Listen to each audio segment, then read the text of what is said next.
सावधान। ओकारं बिंदु संयुक्तं नित्यं ध्यायन्ति योगिनः कामदं मोक्षदं चैव ओंकाराय नमो नमः। विरल शब्द घन होगा पर 40 सकल भूतल कलंका मुनि विरूपासी तीर्था सरस्वती हरितुन दूरितम अज्ञानतिमिरांधानां ज्ञानांजन शलाकया चक्षुरुन्मिलितं येन तस्मै श्री गुरुवे नमः। श्री परम गुरुवे नमः। परम्पराचार्य गुरुभ्यो नमः।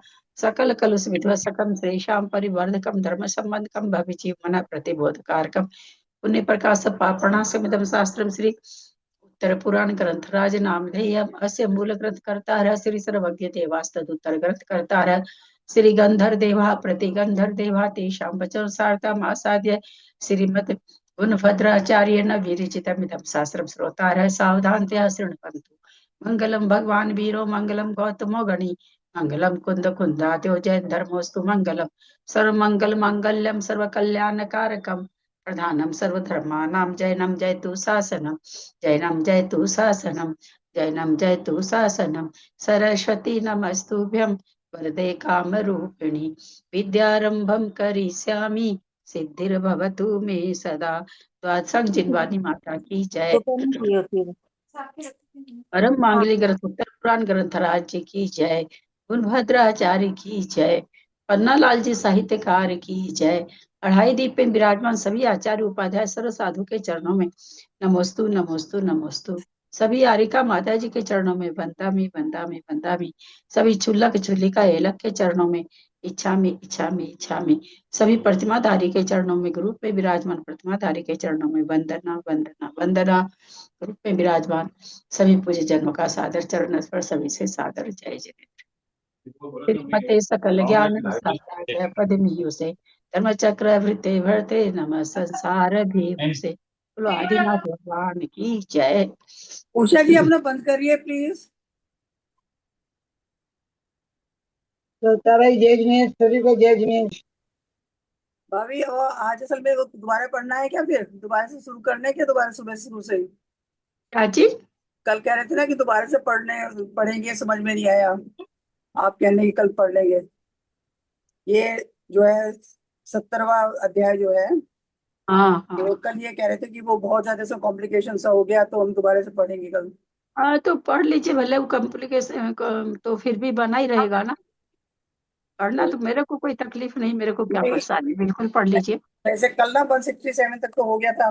अगर आप कहें तो ये तो उससे बाद में ले या शुरू से ले, बताइए। पेपर कल पेपर इसीलिए नहीं लिया गया, सब आप लोग हाँ, बोलने लगे दोबारा पढ़ना दोबारा पढ़ना। तो उसका आंसर भी नहीं आया है, नहीं तुझे परसों का भी आंसर नहीं आया, उत्तर नहीं आया। नहीं वो तो नहीं आया, वो तो आ जाएगा, उसकी तो कोई बात नहीं है, पर ये पढ़ने की बात है ना, कहाँ से शुरू करें। किसका आंसर? जो कल परसों पेपर दिया था ना, उसका बता रहे हैं। बाबा वो तो आ जाएगा। आप सामने वाला निठल्ला थोड़ी बैठा है कि एकदम 2-2 मिनट में काम करता रहे। बोलिए, आप हम लोग दूसरे से बहुत सर्विस खोजते हैं और पेपर देने के लिए हम 20 आदमी भी तैयार नहीं रहते हैं। यही कारण से कर्मकांड जी जैसे तैसे खींचा गया पूरा कर्मकांड जी, जैसे तैसे खींचा गया। रिजल्ट के लिए एकदम अफलातून हम लोग मचा देते हैं। सामने वाले को बहुत सारा काम रहता है ना, पुरुष है, यंग पुरुष है, अपना काम ये भी जाते हैं जॉब करते बेचारे। जैसे जिसको समय मिलता वैसे खुद देता आदमी। ये सब चीजों की है ना, हम लोग कंप्लेन करते ना, ये शोभा नहीं देता। हम बता देते आपको, क्योंकि हम कोई भी पैसे पर तो नहीं रख रखे हैं किसी को कि उस पर दबाव डालें। सब अपनी स्वेच्छा से सेवा दे रहे हैं, तो वो सेवा जैसी देना उस सेवा में खुश रहना चाहिए। कभी भी कंप्लेन करने की कोशिश मत करा करिए। मुझे बहुत शर्म लगती है कोई कंप्लेन करता है तो मैं इन लोग को मेरे मतलब क्या कहें, ये लोग मेरी बात रखने के लिए सबको ये काम कर रहे हैं कि ना नहीं कह पाते मेरे को। तो उसमें हम शिकायत इनको लेके बैठ जाए तो ये मुझे तो थोड़ा कम पसंद है। बाकी आप लोग देख लीजिए, तो मैं क्या फर्क पड़ रहा, अगर रिजल्ट नहीं आया तो आ जाए, कौन सा हम लोग को इतना याद ही रहता है।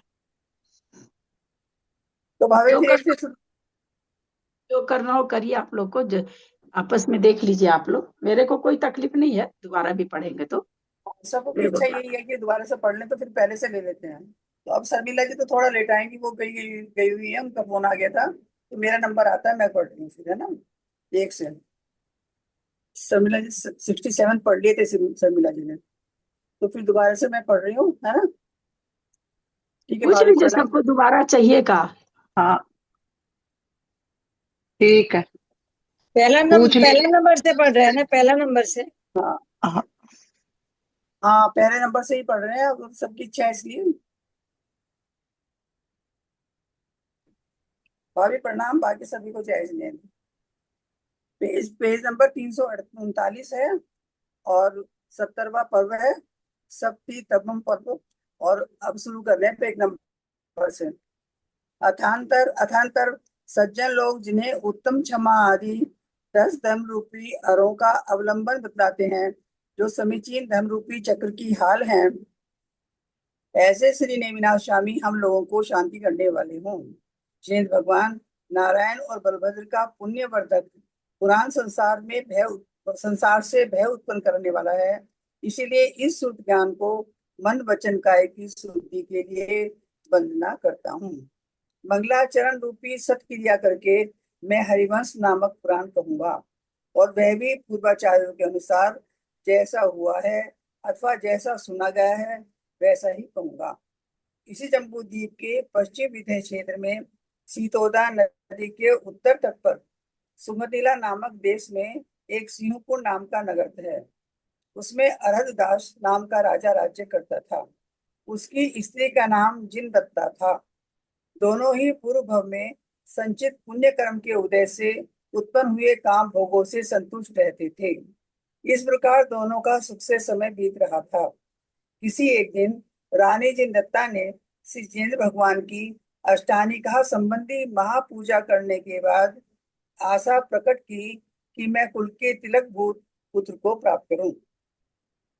ऐसी आशा कर वह बड़ी प्रसन्नता से रात्रि में सुख से सोई।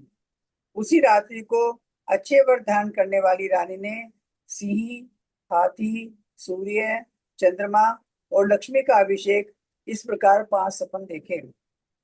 सपन देखने के बाद ही कोई पुण्यात्मा उसके गर्भ में अवतीर्ण हुआ, और 9 माह बीत जाने पर रानी ने तो ये बलवान 5 स्वप्न देखे, इसका मतलब तीर्थंकर थोड़ी पैदा हो रहे हैं, नहीं ना? नहीं ना तीर्थंकर बलभद्र, हाँ। भाभी बताएंगे। हाँ, कौन पैदा? तीर्थंकर का नहीं है ना उनका कोई वो पुत्र नहीं, उत्पन्न। 5, हाँ। हाँ, पुत्र उत्पन्न हो रहा है ना 5 कोई। ये देखे तो क्या मतलब कुछ बलभद्र में आता है या नारायण में आता है या किस में आता है? तो 5 स्वप्न देखते हैं तो इस स्वप्न तो बलभद्र की माँ भी देखती है, नारायण की माँ भी देखती है, चक्रवर्ती की भी देखती है। स्वप्न का तो सबका ही आता है, उससे आदमी बता पाता कि भाई इस तरह का पुत्र तुम्हारे गर्भ में हाँ। आएगा। हाँ, तो, इसमें मतलब 5 स्वप्न बताए ना इसलिए। तो वही चीज है कि सपन देखने के बाद ही कोई पुण्यात्मा उसे गर्भ में अवतीर्ण हुआ, और 9 माह बीत जाने पर रानी ने बलवान पुत्र को उत्पन्न किया। आचार्य श्री विद्यासागर जी गर्भ में आने वाले थे, तो उनकी माँ को हुआ था न दोहला कि कमल के सहस्त्र दल कमल से पूजा करूं, कुछ इस तरह का हुआ था शायद, मुझे पूरा याद नहीं है। अच्छा, अच्छा, हाँ अच्छा, अच्छा। हाँ, ऐसा ही पता। ऐसा हुआ था तो होते हैं पुण्य पुरुष हाँ, जब हाँ, हाँ। गर्भ में आते हैं तो माँ को स्वप्न आता है। अब तो अच्छा, हाँ, हाँ, अब बाकी लोग का कितना आता है किसी वो अलग बात हो गई, पर आते हैं, स्वप्न हाँ, आते हाँ। हैं। अच्छा। उस पुत्र के जन्म समय से लेकर उसका पिता शत्रुओं द्वारा अजय हो गया कहाँ था। कहाँ से पढ़ रहे हैं त्रिशला जी? मैंने भाभी सप्तम प्रभ जो है ना 339 पेज से पहले से लिया है। अच्छा ठीक पहले है, से। पढ़िए पढ़िए। हाँ, अब 10 मतलब 10 होने वाले हैं। उसका पिता शत्रुओं द्वारा अजय हो गया था, इसीलिए भाई बांधवों ने उसका नाम अपराजित रखा। वह रूप आदि गुण रूपी संपत्ति के साथ साथ यौवन अवस्था तक बढ़ता गया, इसलिए देवों में इंद्र के समान सुंदर दिखने लगा। तदंतर किसी एक दिन राजा ने बलपाल के मुख से सुना कि मनोहर नाम के उद्यान में विमल बाहन नामक तीर्थंकर पधारे हुए हैं। सुनते ही वह भक्ति से प्रेरित हो अपनी रानियों तथा परिवार के लोगों के साथ वहां गया। वहां जाकर उसने बार बार प्रदक्षिणाएं दी, हाथ जोड़े प्रणाम किया, गंध पुष्प अक्षत आदि के द्वारा अच्छी तरह पूजा की, तद धर्म रूपी व्रत का वैसे पालन किया। देखो तो मुनि महाराज वगैरह का वन में जैसे आते हैं सुनते हैं, तो राजा लोग कितनी जल्दी से एकदम दर्शन के लिए चले जाते थे। तो वो नहीं, मतलब वो ऐसा उनका, है। है हाँ, ना? वो ऐसा है ना, वो ऐसा जैसे मान लीजिए कि आप अपने घर में सबसे बड़े हो, आपके घर में कोई पुण्यशाली पुरुष आने, कोई भी आने वाला है, तो आप कहीं भी रहोगे तो भाग के आओगे ना। तो राजा है ना, राजा है इसलिए आना ही पड़ेगा इनको, क्योंकि सारी प्रजा को ये सारी प्रजा की तरफ से इसको आना है, इनको इसको प्रेजेंट रहना ही पड़ेगा। अच्छा। राजतंत्र था ना, इसलिए आता है। हाँ। यह सब करते ही अकस्मात उसकी भोगों की इच्छा शांत हो गई, जिससे उसने अपराजित नाम के पुत्र के लिए सप्त प्रकार की विभूति प्रदान कर 500 राजाओं के साथ ज्येष्ठ तप धारण किया। कुमार अपराजित ने भी शुद्ध सम्यक दृष्टि होकर अनुव्रत आदि श्रावक के व्रत ग्रहण किए, और फिर जिस तरह इंद्र अमरावती में प्रवेश करता है, उसी तरह लक्ष्मी से युक्त हो अपनी राजधानी में प्रवेश किया। उसने स्वराष्ट्र तथा परराष्ट्र संबंधी चिंता तो अपने मंत्रियों पर छोड़ दी, और स्वयं शास्त्रोक्त मार्ग से यहाँ पर आया 15 के बाद में, कुमार अपराजित ने भी शुद्ध सम्यक दृष्टि होकर। शुद्ध सम्यक दृष्टि क्यों कहा?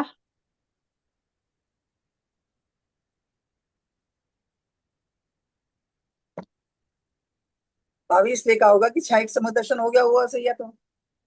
अरे तेरी खाली सब लिखा है कृष्णा जी, अंदाज से जो इसमें लिखा उसी से उत्तर देना है ना। वो उत्तर तो मैं भी आप कहोगे तो मैं हाँ तो नहीं कह सकती हूँ, क्योंकि मेरे को भी नहीं पता कि वो क्षायिक सम्यक दृष्टि प्राप्त हो गए क्या। अपने हाँ शुद्ध सम्यक दृष्टि बैठी है सामने। व्रत वगैरह प्राप्त करने से शुद्ध सम्यक दृष्टि। अंजना जी बैठी है शुद्ध सम्यक दृष्टि, अनुव्रत अनुव्रत धारण। अनुव्रत अरुणत धारण कर, है ना। हाँ, हाँ, अनुव्रत श्रावक धारण कर लिया है, इसलिए शुद्ध सम्यक भाई। इसलिए शुद्ध क्यों? सम्यक। क्योंकि 5वें गुण स्थान में कुछ उसका नियम व्रत दिखने लगता ना, चौथे गुण स्थान में तब भी अपने लोग जीव कांड जी में पढ़ रहे हैं ना, कि कोई है ही नहीं वहां, तो चारित्र के हिसाब से कथन ही नहीं बनता 4 गुण स्थान तक। तो अगर चौथे में है भी तो नहीं है, तो नहीं है, कोई भी पहचान तो अपनी है नहीं। अब आप कह दो हम दिन से खाना खाते हैं, हम जम्मी कर नहीं खाते हैं, तो वो तो आपका लोकाचार है, कुलाचार है आपका वो। सॉरी, लोकाचार नहीं, कुलाचार है वो, तो जैनियों का कुलाचार है। सही बात है। तो इसलिए वो तो कुलाचार है, तो कुछ पहचान नहीं चौथे गुण स्थान वर्ती का। लेकिन 5वां गुण स्थान श्रावक व्रत जब ले लिया तो शुद्ध सम्यक दृष्टि हो गया। उत्तर है ना, हमेशा जो लिखा रहे उसी से दिया कीजिए। प्रतिमाधारी ना, हाँ श्रावक व्रत माने प्रतिमाधारी ना। हाँ हाँ, श्रावक व्रत लेने के बाद ही प्रतिमा लेने के बाद ही श्रावक कहलाता है। चौथा गुण स्थान वाला श्रावक नहीं कहलाता है। ध्यान के लिए आपको बता दे, चौथा गुण स्थान वर्ती की श्रावक संज्ञा नहीं है, श्रावक संज्ञा प्रतिमा लेने के बाद ही होती है। इसी तरह लक्ष्मी से युक्त हो अपनी राजधानी में प्रवेश किया। उसने स्वराष्ट्र और परराष्ट्र संबंधी चिंता तो अपने मंत्रियों पर छोड़ दी, और स्वयं शास्त्रोक्त मार्ग से धर्म तथा काम में लीन हो गया। रहते हुए भी, घर में रहते हुए भी सब छोड़ दिया, सब मंत्री पे डाल दिया, और खुद शास्त्र में लीन हो गया। किसी एक समय उसने सुना कि हमारे पिता के साथ पिंबल वाहन भगवान गंधमादन पर्वत पर मोक्ष को प्राप्त हो चुके हैं। यह सुनते ही उसने प्रतिज्ञा की कि मैं श्री विमल वाहन भगवान के दर्शन किए बिना भोजन नहीं करूंगा। इस प्रतिज्ञा से उसे 8 दिन का उपवास हो गया। तदंतर इंद्र की आज्ञा से यक्षपति ने उस राजा को महान शुभ रूप विमल वाहन भगवान का साक्षात्कार कराकर दर्शन कराया। जी, एक यहाँ भगवान मोक्ष को प्राप्त हुए बोल के लिखा है, और फिर आगे लिखा है कि मैं विमल वाहन भगवान के दर्शन किए बिना भोजन नहीं करूंगा। तो विमल वाहन भगवान तो मोक्ष को प्राप्त हो गए। अब ऐसा है ना, यहाँ मोक्ष चूंकि मेरे को जो लगता है, तो आप पूछ रहे हैं तो मेरे को जो दिमाग में आ रहा है वो बता रही हूँ, किसी से सुना तो है नहीं। भाई मोक्ष तो 4 घातिया कर्म को नाश करने से भी हो जाती है ना। तो हो सकता है उनको कुछ ऐसा महसूस हुआ हो कि भाई 4 घातिया केवल ज्ञान हो गया, 4 घातिया कर्म नाश हो गए, क्योंकि जब 8 कर्म नाश हो गए तब तो वो तो सिद्ध बन गए। और उनकी प्रतिज्ञा कर लेना कि मैं उनका दर्शन करूं तो भोजन करूंगा, तो थोड़ा तो समझ में नहीं आ रही है ये बात। मुझे भी कल भी पढ़े थे अपने लोग, कल भी मेरा इस पर ध्यान तो गया था। मैं देखती हूँ संस्कृत में क्या लिखा है। अनिरीक्षण न मोक्ष से हम जिन विमल वाहन, इति प्रतिज्ञा अष्टोपवासादि अपराजितः कदाचित् निजपित्रामाजिनं विमल वाहनम मुक्त्या वशीकृतं कृत्वा। ये तो संस्कृत में भी वही है कि मुक्त सुन करके उन्होंने ये नियम लिया। वही तो ये बात थोड़ी सी, अभी आप लोग जाते हैं महाराज जी लोग के पास, मैं भी कभी जाती हूँ लेकिन याद ही नहीं रहता, लिख लेती हूँ तो लिखा हुआ कहीं छूट जाता है। ये चीज मेरे भी कल लगा तो सही। आप भाई साहब, जेठी भाई साहब, आप ये प्रकरण लिख करके गाथा उठा के साथ लिख के रखिए ना। कल है ना आचार्य वैराग्यानंद जी से पूछेगा। आजकल तो मैं वो क्लास थोड़ी कम ही कर पा रही हूँ, नहीं हो पा रही है मेरे से। अच्छा, पूछिएगा एक बार कि इसको कैसे कैसे सेट करें इस बात को। अभी इसमें ठीक है। लिखा हुआ है ना, यक्षपति ने उस राजा को, मतलब यक्षपति ने अपनी क्रिया विक्रिया से, मतलब मुझे ऐसा लगता है कि तंत्र इंद्र की आज्ञा से, मतलब इंद्र का आसन कंपायमान हुआ, यक्षपति ने राजा को महास्वरूप श्री विमल वाहन भगवान के साक्षात्कार दर्शन करा दिए। मतलब उनने अपनी उससे नहीं, वो ये नहीं कह रहे हैं जेठी भाई साहब, ये पूछ रहे हैं जब वो मुक्त हो गए तो उसकी प्रतिज्ञा लेके बैठ जाना। सिद्ध परमेष्ठी की प्रतिज्ञा लेके तो कोई नहीं बैठ, सिद्ध परमेष्ठी का ऐसा भी दर्शन नहीं हो सकता, वो तो अमूर्तिक है। तो मतलब थोड़ा सा ये, मतलब अब ठीक है, अगर उसको ये कहे कि चार घातिया कर्म का नाश होने से भगवान बन जाते, उनका उसने नियम किया ऐसा, तो ठीक है, यक्ष उनका दर्शन करा सकता ला करके, तो आराम से दीदी, भगवान को लाके अरहंत परमेष्ठी को उठा मोक्ष के को लाके दर्शन करा आप सकता है। दीदी ये हाँ मोक्ष को प्राप्त हुए ऐसा लिखा हाँ है, तो मोक्ष को हाँ प्राप्त हुए इसका मतलब सिद्ध हो गए। हाँ, सिद्ध हो गए, लेकिन बस अब यहाँ भी संस्कृत में भी वही है, वो भी मोक्ष ही कहलाता है। वो क्या नाम है सो, क्या कहते हैं, जीवन मोक्ष और संसार मुक्त। संसार मुक्त तो हो गए वो, जीवन मुक्त हो जाए, चले जाएंगे तो जीवन मुक्त भी हो जाएंगे। तो अब ये पता, उस वो अगर चार घातिया कर्म में बैठाएंगे तो आराम से बैठ जाएगा कि भाई वो विमल वाहन कहीं थे, राजा कहीं था, 8 दिन हो गया उपवास करते हुए दर्शन नहीं हुआ, तो यक्ष उनको ला करके भगवान का दर्शन करा, साक्षात्कार करा दिया, तो ये तो एकदम बैठ रहा है, जो उसमें तो कोई खास सिद्ध बात होते हैं तो उनका तो सिद्ध बोला जाता है ना। नहीं है। मोक्ष तो अनंत भगवान का ही शायद बोला जाता है। हाँ, ये वही कह रहे मोक्ष हैं तो कि अनंत भगवान का ही बोला जाता है और उनका सिद्ध बोला जाता है कि वो सिद्ध हो गए, तो मतलब इतने वापस अब उनका वो है ही नहीं। अपराजित इन भगवान अपराजित हैं वो, इतने शास्त्र के पढ़ने वाले कोई अनाड़ी आदमी भी नहीं है ना, ऊपर अपने लोग पढ़ के आ रहे हैं कि वे बहुत शास्त्रों में लगे रहते थे, तो ज्ञान तो उनको पूरा है।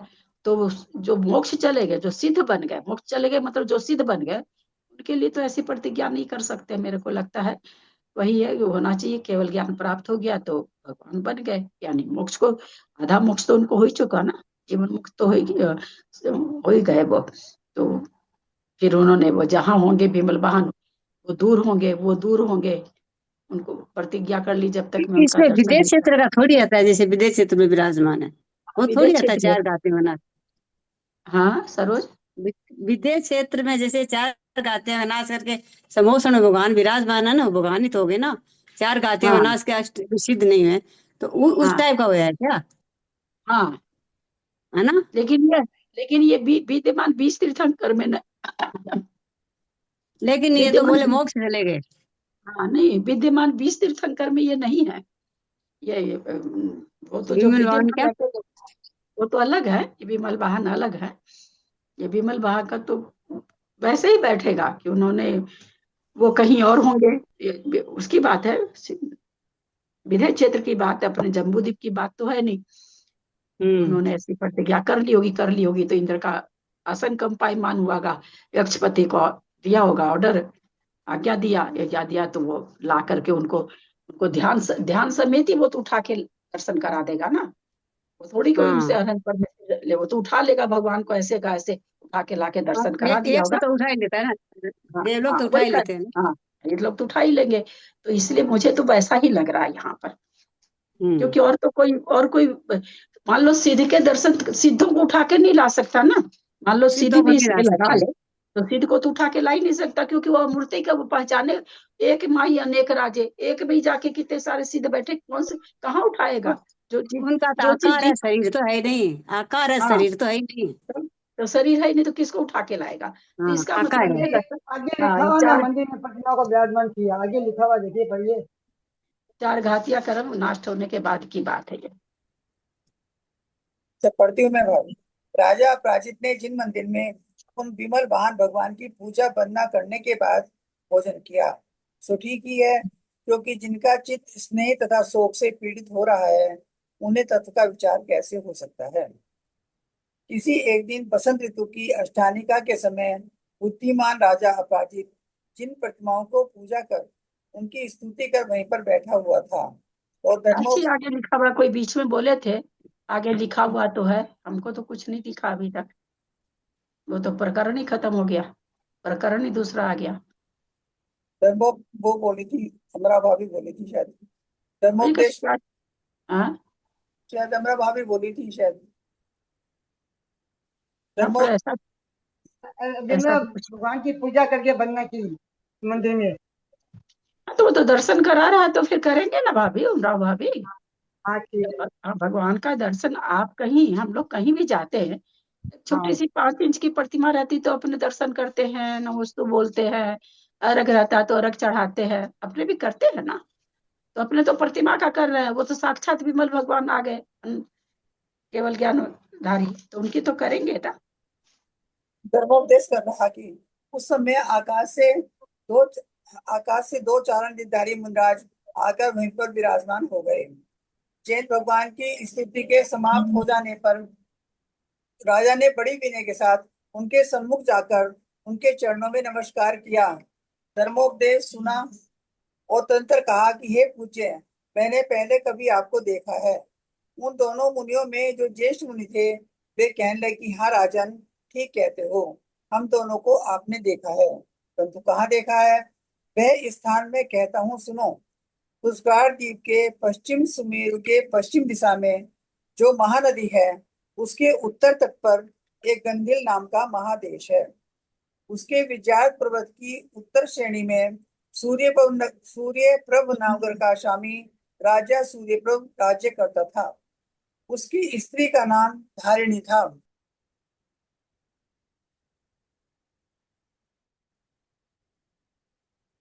अरे, कट गया क्या, क्या हुआ, आवाज क्यों चली।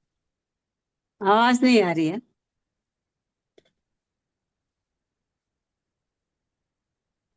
म्यूट हो हाँ, गया क्या आपका? चला गया था। उन दोनों के बड़ा पुत्र चिंता गति, दूसरा मनोगति और तीसरा चप्पल गति, इस प्रकार 3 पुत्र हुए हुए थे। धर्म, अर्थ और काम के समान इन तीनों पुत्रों से वे दोनों माता पिता सदा प्रसन्न रहते थे। तो ठीक ही है, क्योंकि उत्तम पुत्रों से कौन नहीं संतुष्ट होते हैं। उसी विजयात पर्वत की उत्तर श्रेणी में अरिंदमपुर नाम के नगर के राजा अरिंजय रहते थे। उनकी अजित सेना नाम की रानी थी और दोनों के प्रीतिमती नाम की सती पुत्री हुई थी।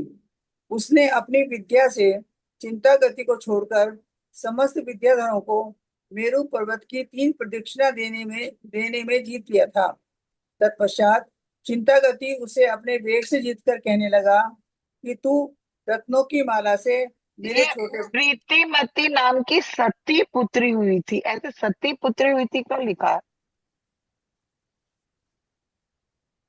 चाची बोल रहे हैं, प्रीतिमती नाम की सती पुत्री हुई थी। सती पुत्री से यहाँ पर वही तो, ये लोग तो देख नहीं रहे हैं, आता है ना। ये मेरे समझ उसको शायद बाद में कुछ हरण वगैरह हो रहा है क्या, कुछ हुआ तो हुआ है क्या, तो वो सती इस से पे आगे मतलब। लिखा हुआ है, आगे लिखा हुआ है इसमें। उसको थोड़ा आगे पढ़िए तो हो सकता है उसका अच्छा अर्थ निकल ठीक, जाएगा। हाँ। थोड़ा सा पढ़िए आगे। चिंता गति के वचन सुनकर प्रीतिमती ने कहा कि जिसने मुझे जीता है उसके सिवाय दूसरे के गले में वरमाला नहीं डालूंगी। इसके उत्तर में चिंता गति ने कहा कि चूंकि तूने पहले उन्हें प्राप्त करने की इच्छा से ही मेरे छोटे भाइयों के साथ गति युद्ध किया था, अतः तू मेरे लिए त्याज्य है। चिंता गति के यह वचन सुनते ही यह संसार से विरक्त हो गई और उसने विवर्ता नाम की आदिका के पास जाकर उत्कृष्ट तप धारण कर लिया। यह देख वहां बहुत से लोगों ने विरक्त होकर दीक्षा धारण कर ली। कन्या का यह एहसास देख जिसे वैराग्य उत्पन्न हो गया है, ऐसे चिंतागति ने भी अपने दोनों छोटे भाइयों के साथ दंबर नामक गुरु के पास जाकर संयम धारण कर लिया और 8 शुद्धियों को पाकर तीनों भाई चौथे सर्ग में सामान्य जाति के देव किए। अपन को वहां 7 सागर की उत्कृष्ट आयु पर्यंत अनेक भोगों का अनुभव कर चित हुए और दोनों छोटे भाइयों के जीव जम्बू द्वीप के पूर्व विदेश क्षेत्र संबंधी उस कलाव देश में जो विचार पर्वत है उसकी उत्तर श्रेणी में गगन वल्लभ नगर के राजा गगनचंद्र और उनकी रानी गगन सुंदरी के हम दोनों अमितमती तथा अमित तेज नाम के पुत्र उत्पन्न हुए हैं। हम दोनों ही तीनों प्रकार की विद्याओं से युक्त थे। किसी दूसरे दिन हम दोनों पुंडरीकनी नगर गए। वहां से शंभु नगर तीर्थंकर से हम दोनों ने अपने पिछले 3 जन्मों का वृतांत पूछा। तब शंकर भगवान ने सब वृतांत ज्यों का त्यों कहा। तदंतर हम दोनों ने पूछा कि हमारा बड़ा भाई इस समय कहाँ उत्पन्न हुआ है। इसके उत्तर में भगवान ने कहा वह शिवपुर नगर में उत्पन्न हुआ है। अपराजित उसका नाम है और स्वयं राज्य करता हुआ शोभायमान है। यह सुनकर हम दोनों उन्हीं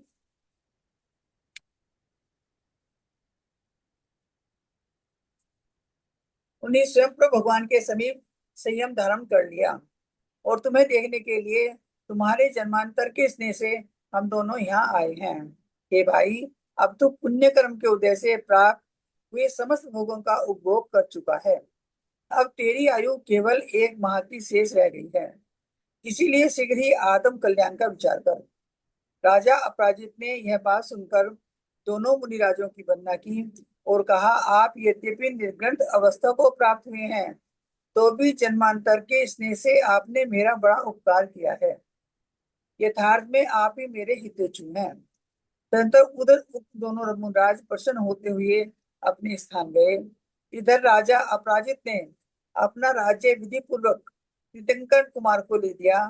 अष्टांगी का पूजा की, भाइयों को विदा किया और स्वयं प्रयागमन नामक उत्कृष्ट संन्यास धारण किया। संन्यास के प्रभाव से वह 16वें सर्ग के सातंकर नामक विमान में 22 सागर की आयु वाला बड़ी बड़ी रिद्धियों का धारक अच्युतेंद्र हुआ। वह पुण्यात्मा वहां के दिव्य भोगों का चिरकाल तक उपभोग कर वहां से च्युत हुआ और इसी जम्बू द्वीप के भरत क्षेत्र संबंधी पूर्व जांगल देश में हस्तिनापुर के राजा श्री चंद्र की श्रीमती नाम की रानी से सुप्रतिष्ठित नाम का यशस्वी पुत्र हुआ। जब वह पूर्ण युवा हुआ तब सुनंदा नाम की इसकी सुख देने वाली स्त्री हुई। श्री चंद्र राजा ने पुत्र को अत्यंत योग्य समझकर उसके लिए राज्य दे दिया और स्वयं समुंदर नामक मुनिराज के पास जाकर दीक्षा धारण कर ली। सुप्रतिष्ठ भी निष्कंटक राज्य में अच्छी तरह प्रतिष्ठा को प्राप्त हुआ। एक दिन यशोधर मुनि के लिए आहार दान दिया था जिससे उसे पंचाश्चर्य की प्राप्ति हुई। किसी दूसरे दिन राजा चंद्रमा की किरणों के समान निर्मल सुंदर राजमहल के ऊपर अंत्य ऊपर के साथ बैठा हुआ दिशाओं को देख रहा था कि अकस्मात उसकी दृष्टि उल्कापात पर पड़ी। उसे देखते ही वह संसार को नश्वर समझने लगा। तदंतर उसने सुदृष्टि नामक ज्येष्ठ पुत्र का राज्याभिषेक किया और आत्म ज्ञान प्राप्त कर सुमंदर नामक जिनेन्द्र के समीप दीक्षा धारण की। अनुक्रम से उसने 11 अंगों का अभ्यास किया और दर्शन बुद्धि आदि 16 कांड भावनाओं का चिंतन कर तीर्थंकर नामक निर्मल नाम कर्म का बंध किया। अब आयु का अंत आया तब समाधि धारण कर 1 महीने का संन्यास लिया, जिसके प्रभाव से जयंत नामक अनुत्तर विमान में अहमिंद्र पद को प्राप्त किया। वहां उसकी 33 सागर की आयु थी। 1 हाथ ऊंचा शरीर था। वह 16.5 माह के अंत में एक बार श्वास ग्रहण करता था। बिना किसी आकुलता के जब 33,000 वर्ष बीत जाते थे तब एक बार आहार ग्रहण करता था। उसका सुख परिविचार मैथुन से रहित था। लोक नाड़ी के अंत तक उसके अवधि ज्ञान का विषय था। वहीं तक उसके बल, कांति तथा विक्रिया आदि गुण भी थे। इस प्रकार वह देवगति में दिव्य सुख का अनुभव करता था।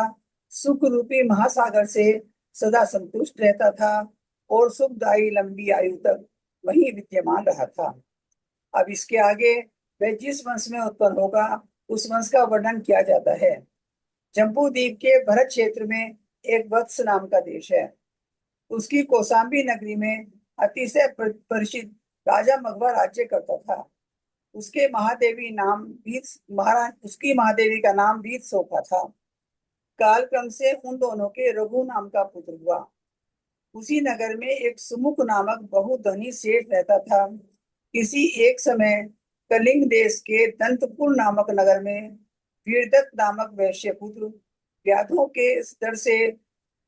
के डर से अपने साथियों तथा बनमाला नाम की स्त्री के साथ कौशाम्बी नगरी में आया और वहां सुमुख सेठ के आश्रय से रहने लगा। किसी दिन सुमुख सेठ वन में घूम रहा था। उसकी दृष्टि बनमाला पर पड़ी। उसे देखते ही कामदेव ने उसे अपने बाणों का मानो तरकसी बना लिया था। वह कामदेव के बाणों से घायल हो गया। तंत्र मायाचारी पापी सेठ ने वीरदत्त को तो बहुत भारी आजीविका देकर 12 वर्ष के लिए व्यापार के हेतु बाहर भेज दिया और स्वयं लुभाई हुई बनमाला को अपकीर्ति के साथ स्वीकार कर लिया, अपनी स्त्री बना लिया। 12 वर्ष बिताकर जब वीरदत्त वापस आया तब बनमाला के विकार को सुन संसार की दुख में स्थिति का विचार करने लगा। अंत में शोक से आकुल, पुण्यहीन, आशय रहित वीरदत्त ने व्यक्त होकर सब जो लोगों का आ रहा है देख करके और काम से घायल हो गया, ये हो गया, वो हो गया, बताइए इनके इनके नाम से दिव्य ध्वनि खीरी है। बोलिए, कहते हैं ना भाई भगवान की दिव्य ध्वनि में सारे चारों अनुयोग आए हैं। तो मतलब ये आगे इनका 2-4 भाव में कल्याण होना है। ये कोई सलाका पुरुष भी नहीं दिखा रहा इसमें कि सलाका पुरुष है, ऐसा भी कोई वर्णन नहीं आ रहा। लेकिन इनका नाम भगवान की दिव्य ध्वनि में आया, इनके लिए शास्त्र लिखे गए। कौशल मुनि के पास जिन दीक्षा धारण कर ली, आयु हाँ? उन्होंने कौशल मुनि के पास जाकर जिन दीक्षा धारण कर ली, आयु के अंत में संन्यास वर्ण कर वह प्रथम सोधर्म सर्ग में परिचार की खान स्वरूप चित्रांगन नाम का देव हुआ। इधर सुमुख सेठ और बनमाला ने भी किसी दिन धर्म सिंह नामक मुनिराज के लिए प्रासुक आहार देकर अपने पाप की निंदा की। दूसरे ही दिन वज्र के गिरने से उन दोनों की साथ ही साथ मृत्यु हो गई।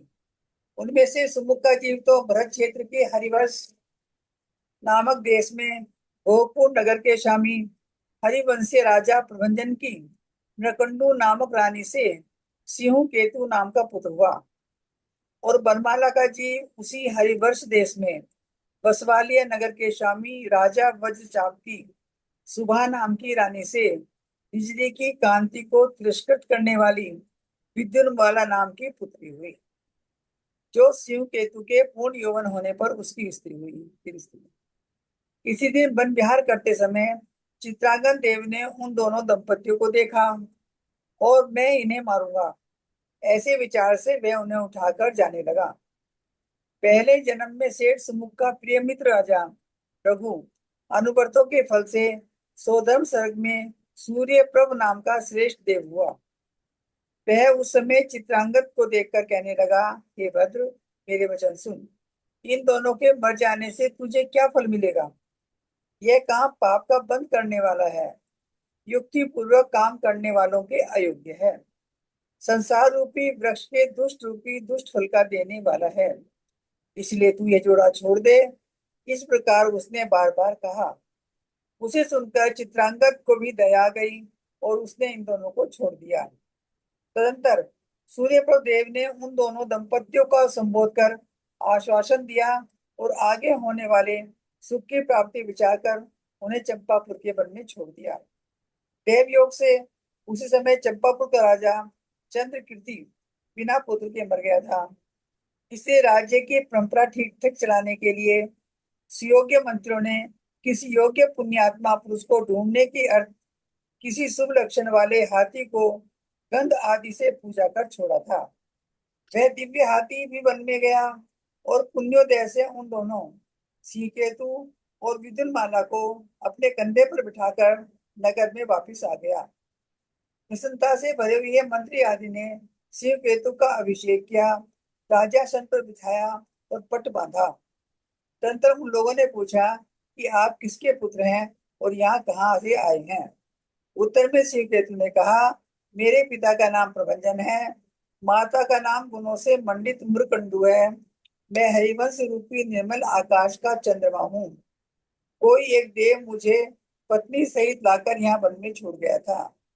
मैं अब तक वन में ही स्थित था। शिव केतु के वचन सुनकर लोग, चूंकि यह मृकंडू का पुत्र है, इसलिए उसका नाम मार्कंडे रखकर उसी नाम से पुकारने लगे। इस प्रकार वह मार्कंडे देव योग से प्राप्त हुए राज्य का चिरकाल तक उपभोग करता रहा। उसी के संतान में हरिगिरी, हिमगिरी तथा वशुगिरी नाम के आदि अनेक राजा हुए। उन्हीं में कुशार्थ देश के सूर्यपुर नगर का स्वामी राजा शूरसेन हुआ, जो हरिवंश रूपी आकाश का सूर्य था और अपनी सूरवीरता से जिसने समस्त शत्रुओं को जीत लिया था। राजा शूरसेन के वीर नाम का एक पुत्र था। उसकी स्त्री का नाम धारिणी था। इन दोनों के अंधकवृष्टि और नरवृष्टि नाम के दो पुत्र हुए। अंधकवृष्टि की रानी का नाम सुभद्रा था। उन दोनों के धर्म के समान गंभीर समुद्र विजय, स्मित सागर, हिमवान विजय, विद्वान विद्वान अचल, धारण, पूरन, कृतार्थिक्ष, अभिनंदन और वासुदेव, ये चंद्रमा के समान कांति वाले 10 पुत्र हुए। तथा चंद्रिका के समान कांति वाली कुंती और माद्री नाम की 2 पुत्रियां हुई। समुद्र विजय आदि पहले के 9 पुत्रों के क्रम से संभोग सुख को प्रदान करने वाली श्रीदेवी, रतीश्वरा, स्वयंप्रभा, सुनीता, सीता, प्रियवाक, प्रभावती, कलिंगी और सुप्रभा नाम की संसार में सबसे उत्तम स्त्रियां थी।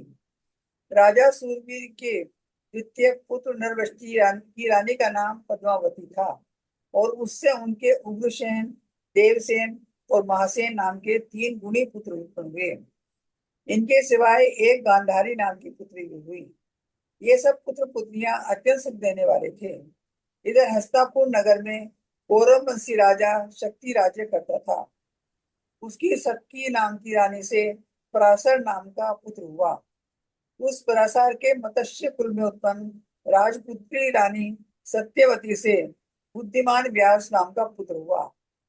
व्यास की स्त्री का नाम सुभद्रा था। उन दोनों के धृतराष्ट्र, पांडु और विदुर के 3 पुत्र हुए। भावी प्रणाम सो हो गए हैं। मैं अब, अगर शर्मिला जी आ गई है तो वो पढ़ेंगी। शर्मिला आ गई है क्या? आप कहती मैं आ जाऊंगी, नहीं तो मंजू दिल्ली पढ़ेंगी। शर्मिला जी नहीं आई है तो मंजू दिल्ली पढ़ेंगी। मंजू दिल्ली है? मंजू दिल्ली नहीं है क्या? सबको मंजू जय जिनेंद्र। पाटने पूछ रही है। हाँ। मैं पढ़ रही हूँ। हाँ ठीक है। जय जिनेंद्र सबको।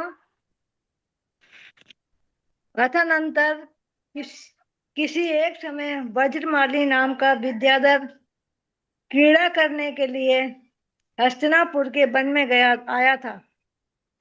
वह वहां अपने हाथ की अंगूठी भूलकर चला गया। इधर राजा पांडु भी उसी वन में घूम रहे थे। उन्हें वह अंगूठी दिखी तो उन्होंने उठा ली।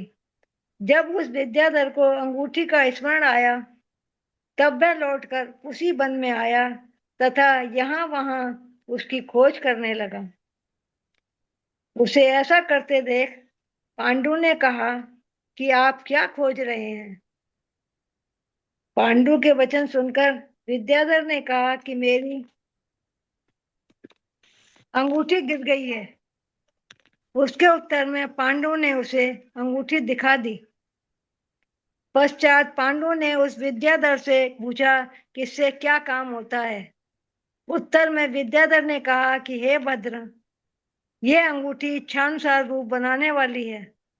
यह सुनकर पांडु ने प्रार्थना की कि हे भाई, यदि ऐसा है तो यह अंगूठी कुछ दिन तक मेरे हाथ में रहने दो, मैं इसका प्रभाव देखूंगा। पांडु की इस प्रार्थना पर उस विद्याधर ने वह अंगूठी उन्हें दे दी। पांडु ने उस अंगूठी के द्वारा किए अपने अदृश्य रूप से कुंती के साथ समागम किया, जिससे उसके कर्ण नाम का पुत्र उत्पन्न हुआ।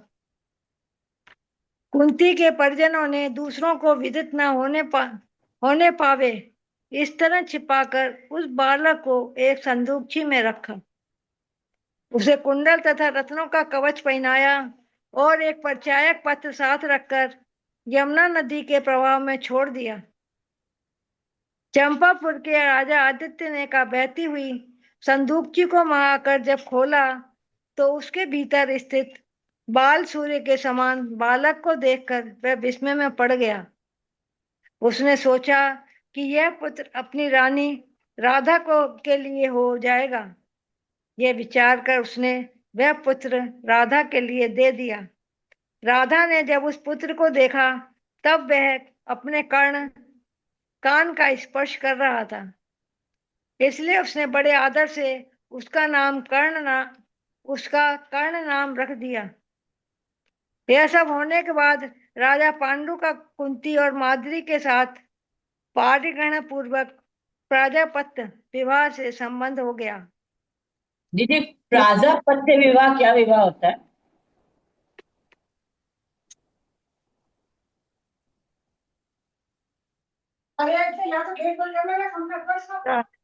क्या पूछ रहे हैं?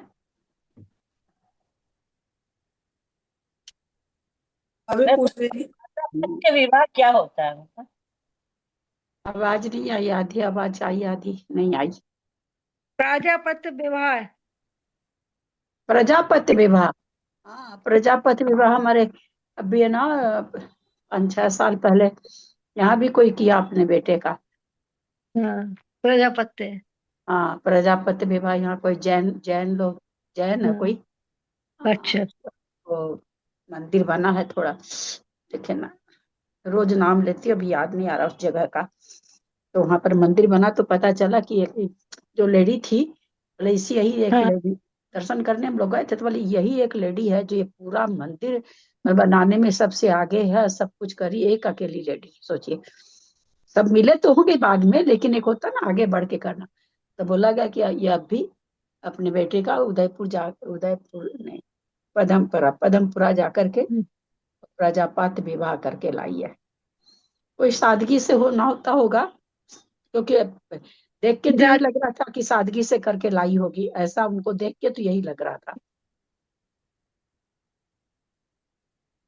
बाकी पूरा क्या होता है इसको आजकल कोई मंदिर में तो शादी करेगी, मंदिर में शादी करके लाते हैं, वो है क्या? हाँ, वही तो कह रहे ना, पदमपुरा में जाके शादी किया, वही कुछ होता होगा। कहाँ पर है ये, कहाँ पर है लिखा हुआ, कहाँ से बोल रही हैं?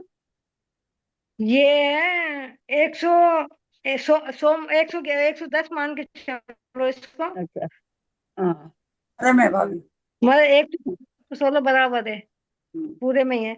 ये है सब, ये सब होने के 11 के बाद है, 111 चंपापुर के राजा 112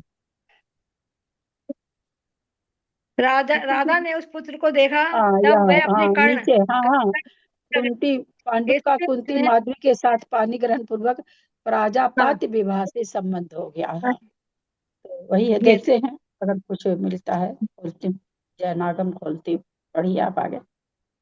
कुंती के धर्मपुत्र युधिष्ठिर नाम का धर्मात्मा राजा उत्पन्न हुआ। फिर क्रम से भीमसेन और अर्जुन पुत्र उत्पन्न हुए। उसके ये तीनों पुत्र धर्म, अर्थ, काम रूप त्रिवर्ग के समान जान पड़ते थे। इसी प्रकार माद्री के ज्येष्ठ पुत्र सहदेव और उसके बाद नकुल उत्पन्न हुआ था। धृतराष्ट्र के लिए गांधारी दी गई थी, अतः उन दोनों के सर्वप्रथम दुर्योधन उत्पन्न हुआ। उसके पश्चात दुशासन, दुर्दर्शन तथा दुर्मर्शन आदि उत्पन्न हुए, सारे एक से नाम। ये सब महाप्रतापी 100 भाई थे। इस तरह सबका काल इन सबका लीला पूर्वक क्या लिख रखा है इसमें? इस पर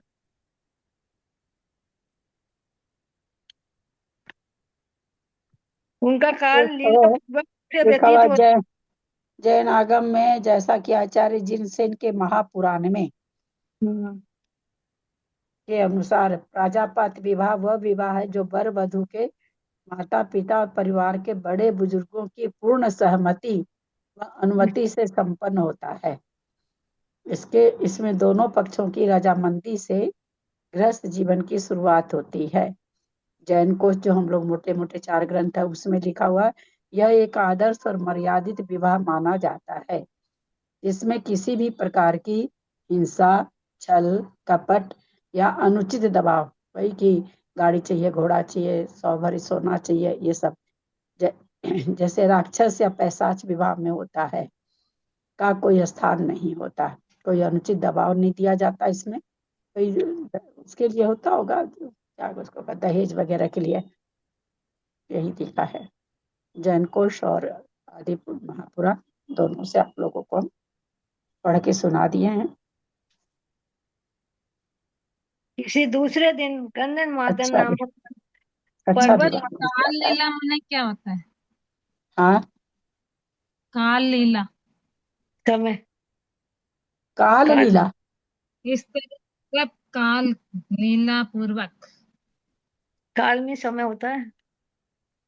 ये सब महाप्रतापी 100 भाई थे, इन सब का काल लीला पूर्वक, काल माने समय, इन लोग का समय कैसा व्यतीत हो रहा था, तो लीला पूर्वक सुख से व्यतीत हो रहा था।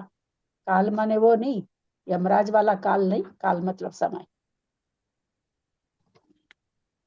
किसी दूसरे दिन गंधमादन नामक पर्वत पर श्री सुप्रतिष्ठ नामक मुनिराज आकर विराजमान हुए। राजा शूरवीर अपने पुत्र पौत्र आदि के साथ उनकी वंदना के लिए गया।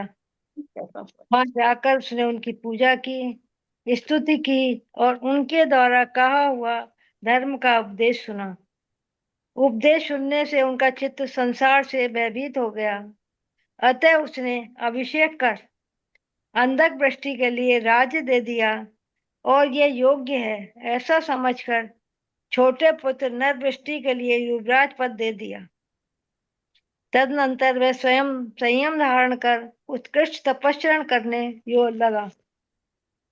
अनुक्रम से 12 वर्ष बीत जाने पर वही सुप्रतिष्ठ मुनिराज उसी गंधमादन पर्वत पर प्रतिमा योग धारण कर पुनः विराजमान हुए। उस समय सुदर्शन नाम के देव ने क्रोधवश कुछ उपसर्ग किया, परंतु वे इसके द्वारा किए हुए समस्त उपसर्ग को जीतकर तथा समस्त परिचयों को सहकर ध्यान के द्वारा घातीय कर्मों का क्षय करते हुए केवल ज्ञानी हो गए। उस समय सब देवों के साथ साथ अंधक वृष्टि भी उनकी पूजा के लिए गया था। वहां उसने आश्चर्य से पूछा कि हे देव, इस देव ने पूजनीय आपके ऊपर यह महान उपसर्ग किस कारण किया है? अंधक वृष्टि के ऐसा कह चुकने पर जिनेन्द्र भगवान सुप्रतिष्ठ केवली इस प्रकार कहने लगे। इसी जम्बूद्वीप के भरत क्षेत्र संबंधी कलिंग देश के कांचीपुर नगर में सूरदत्त और सुदत्त नाम के 2 वैश्य पुत्र रहते थे। उन दोनों ने लंका आदि द्वीपों में जाकर इच्छानुसार बहुत देश माने कौन सा हुआ? क्या चीज? कलिंग देश। कलिंग देश है ना, कांजीपुर बता रहे हैं ना, इसलिए पूछ रही थी।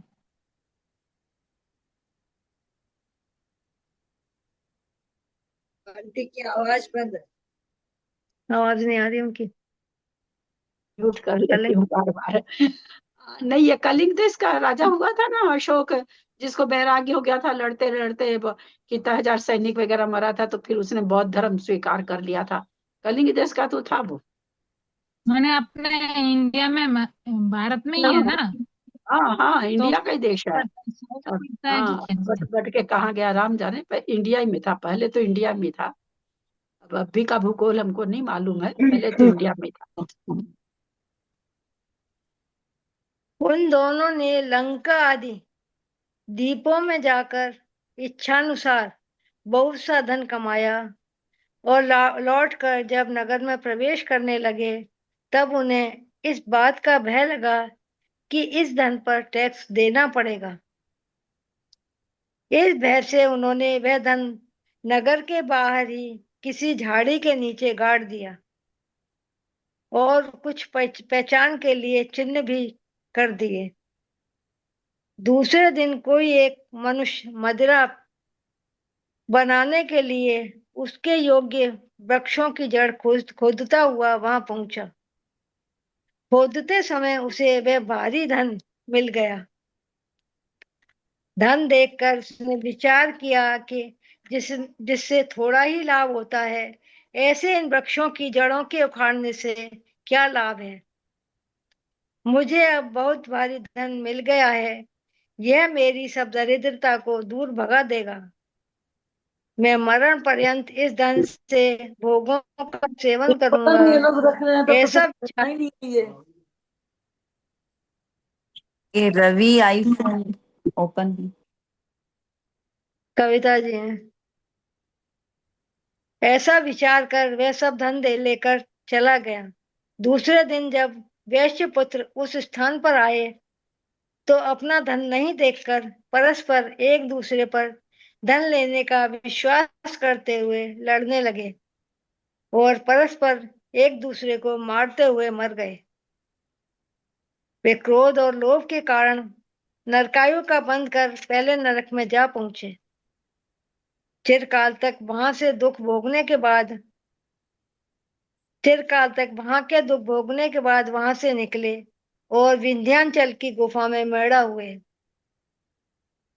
वहां भी परस्पर एक दूसरे का वध करके वे गंगा नदी के किनारे बसने वाले गोकुल में बैल हुए।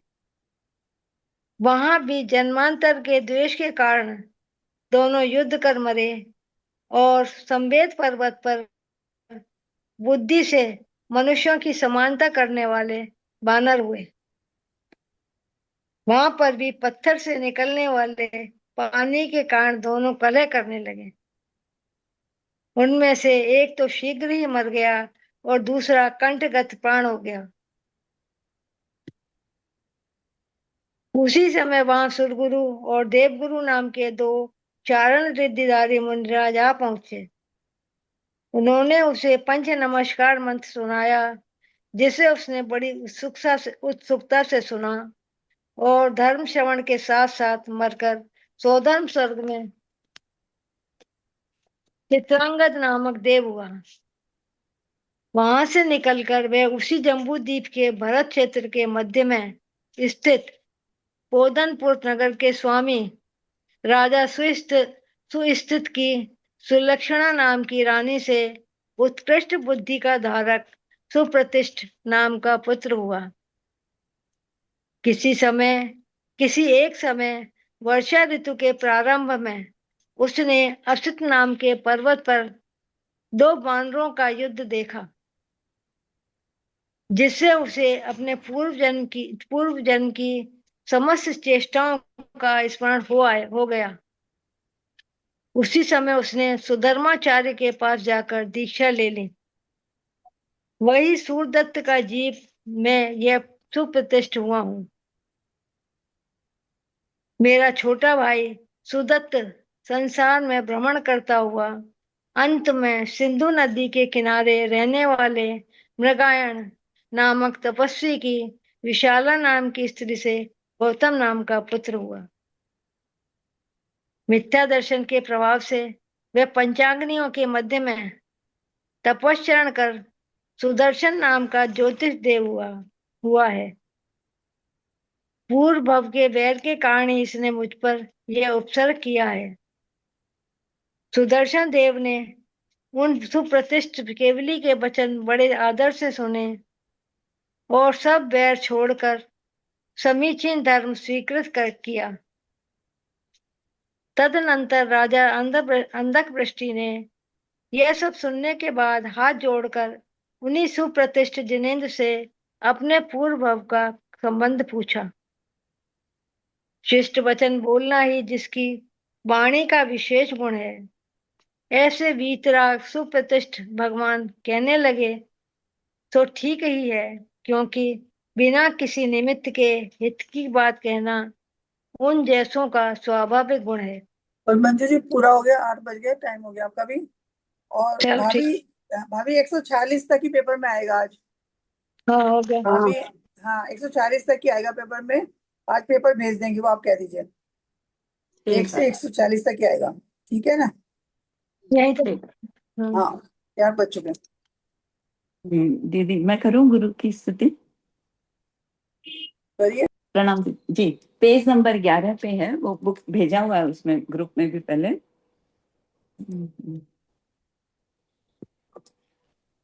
गुरुवर मेरे नमोस्तु नमोस्तु नमोस्तु नमोस्तु नमोस्तु नमोस्तु।